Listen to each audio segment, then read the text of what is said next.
2 months ago, the United States Supreme Court basically told the former president that he will effectively be immune no matter what he does in the White House. Think about that. Think about that. Just imagine Donald Trump with no guardrails, right?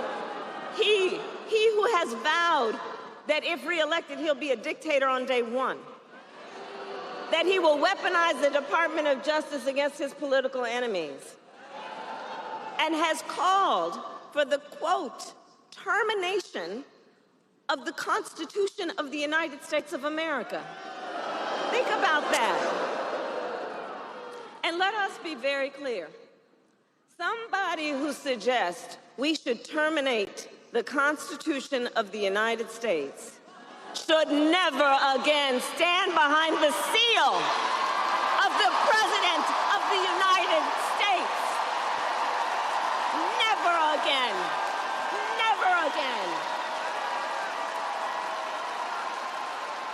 Never again. And you know, one of the points that I mentioned on Tuesday, so the people who served under him at the White House, who saw him every day, right? His national security advisor, his defense secretary, his chief of staff, and his vice president, all have warned, all who worked with him every day in the White House, sat with him in the Oval Office, have warned America. Donald Trump is not fit to be president of the United States and should never again occupy our nation's highest office.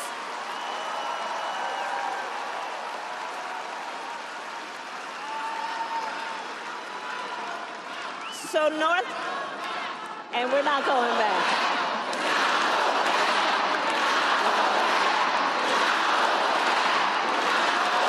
We're not going back. So it comes down to this. It comes down to this. We are here together because we love our country. We love our country.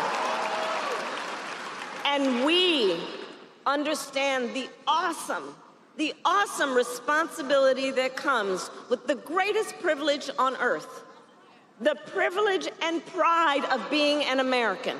That's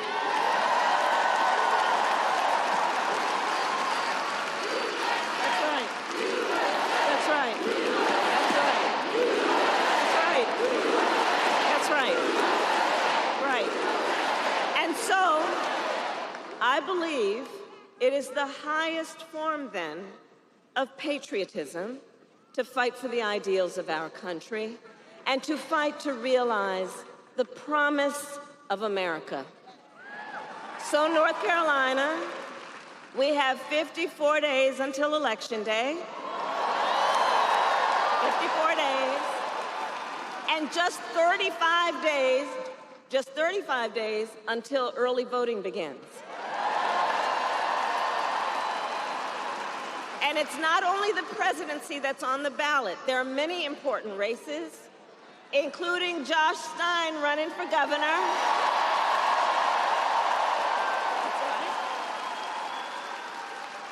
Whose opponent was handpicked by Donald Trump and wants a total ban on abortion in this state. Right. So these are the stakes in this election. Up and down the ballot, up and down the ballot. But we know the power is with the people. The power is with the people. And your voice is your vote, North Carolina. Your vote is your voice. And we know, here's the thing also, we are loving our campaign, aren't we? We are loving this campaign. A good time. I know that. But here's also the thing.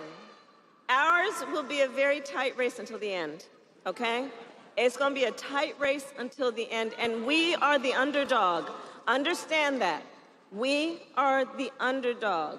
There are powerful forces trying to convince people that their vote doesn't matter.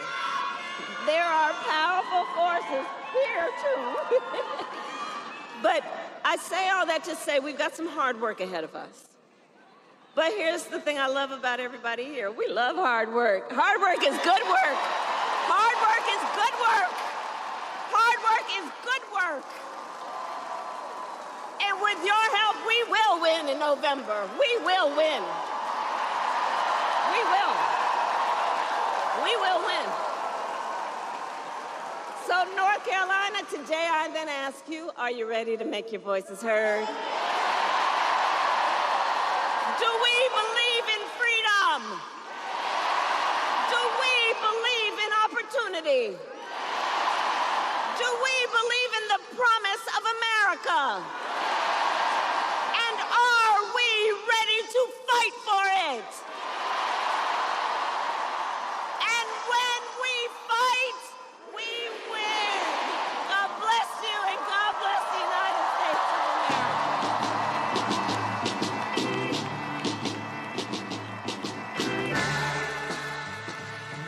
Hi there, everyone. It's about 12 minutes past 4 o'clock in New York. You've been listening to Vice President Kamala Harris, indisputably fired up in Charlotte, North Carolina.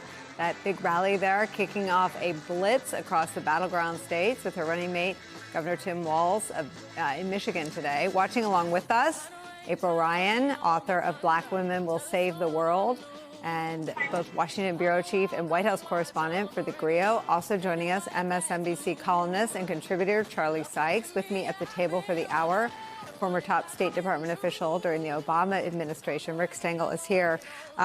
April Ryan, we'll get into North Carolina and other political developments, but this speech is the first speech since the debate. You heard her continuing to needle Donald Trump and repeating some of the biggest, I don't even know if you call them gaffes, but the most detrimental things Trump said for his campaign and candidacy, and realizing almost in real time there, oh, you all watched the debate. A neat moment there. Yeah, you know, everyone who I've talked to who watched the debate, and I was in the spin room on Tuesday night, they cannot believe how poorly Donald Trump showed, and the things that he said, to include the issue of Springfield, Ohio, and Haitians, and this dog and cat issue, but also how he performed, the things he said on immigration, on abortion, etc.